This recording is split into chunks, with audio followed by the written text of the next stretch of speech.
So that's why this Vietnam veteran, combat medic, who took injured and dead soldiers off of helicopters. The insanity continues in Portland, Oregon, as Trump's feds are continuing to pepper spray, tear gas, use violent force against peaceful protesters. Now, let me first show you here a bit of what is actually going on in terms of the protesters in Portland. So this was shared by Garrison Davis here. Projections on the courthouse and Justice Center. Hashtag Black Lives Matter. Portland protesters, protest, PDX, Portland. Moms are here. So that's referencing the Portland moms that I covered in a recent video that were also part of these protests and didn't appear to deter the feds. But here, some of what's happening. This is a projection on the courthouse in Portland of George Floyd there. Now, let me also show you this video, also shared by Garrison Davis. This is only 1/3 of the crowd tonight. So these are the kinds of moments that are happening during this protest.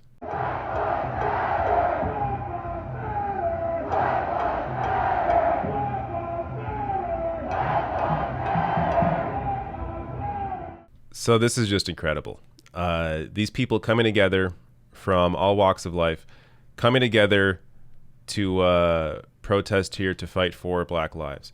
Now, let me show you what the feds are doing. So here is another example. I mean, there's going to be countless examples. You can go to, actually, Andrew Kimmel I should follow him right now. Is a great follow. He is constantly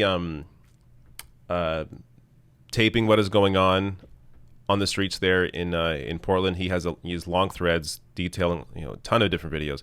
But let me show you this one. So he shared this on July 26th, 5:30 a.m. Feds pepper sprayed this Vietnam veteran / photographer right in the face. His name is Mike Hasty. He was an Army medic. So I'm going to show you both what happened here, and I'm also going to show you a short interview that Andrew Kimmel had with him afterwards as well. But first, here is what happened. And we murdered people. We did it every day. And your generation doesn't know that. You don't know that. So that's why this Vietnam veteran, combat medic, who took injured and dead soldiers off of helicopters, this is why I did this. Back up. Well, I took an oath to defend my country. And then when I got to Vietnam, we committed atrocities. We committed atrocities every single day when I was in Vietnam. I took an oath to defend this government. And when I got to Vietnam, we committed atrocities. I stood next to a ditch in Vietnam, and we murdered 170 Vietnamese people. And you guys don't know that. Sir, are you all right? Well, that was a direct spray. All right, now, he wasn't doing anything, clearly. He was standing there. He was angry. He was yelling. He was no threat to anybody. They just walk in and they spray him. And somebody on Andrew Kimmel's Twitter thread, let me credit this person properly first. John shared this. So this is this is for the CPB, their use of force. So you have CPB officers there in the streets as well as other federal officers.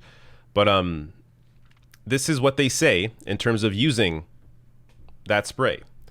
So OC spray may be utilized as a compliance tool on a subject offering, at a minimum, active resistance. Now, ultimately, this is kind of immaterial, as they shouldn't even be in the streets. It's already unlawful for them to be cracking down on peaceful protesters, for feds to be in the streets doing that.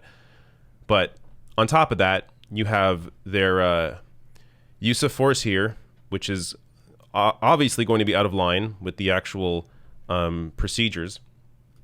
And also, see here, authorized officers / agents shall decontaminate exposed subjects as soon as practicable.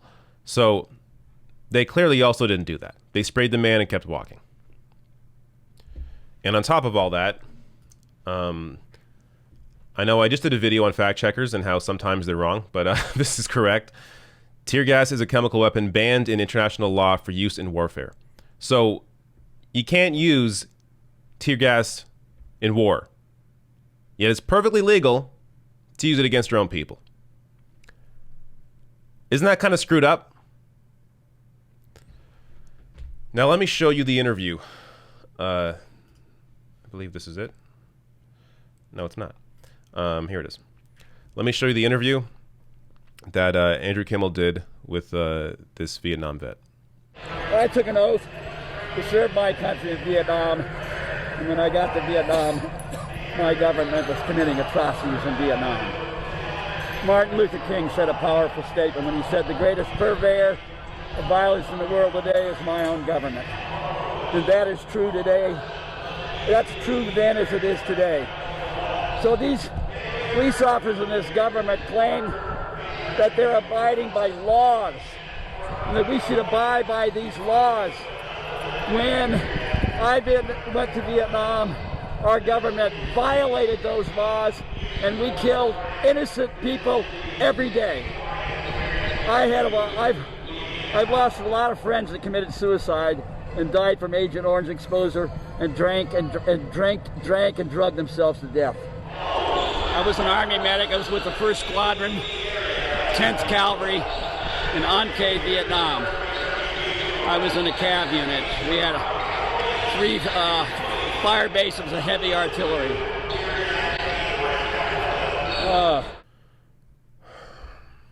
Okay.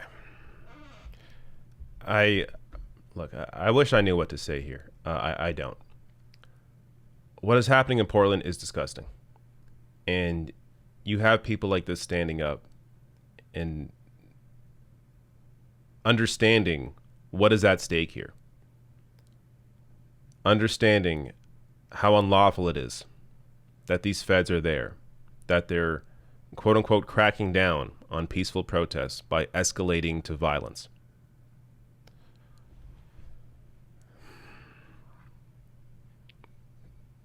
Trump has gotten as dangerous as a lot of people predicted. Look, I did not think it would get this bad. I did not. In 2016, I figured, hey, the GOP is going to put a muzzle on him. He's not going to be able to do as much as he wants to do because Congress is not going to let it. Clearly, he can do whatever the hell he wants. And he is surrounded by people that are authoritarians.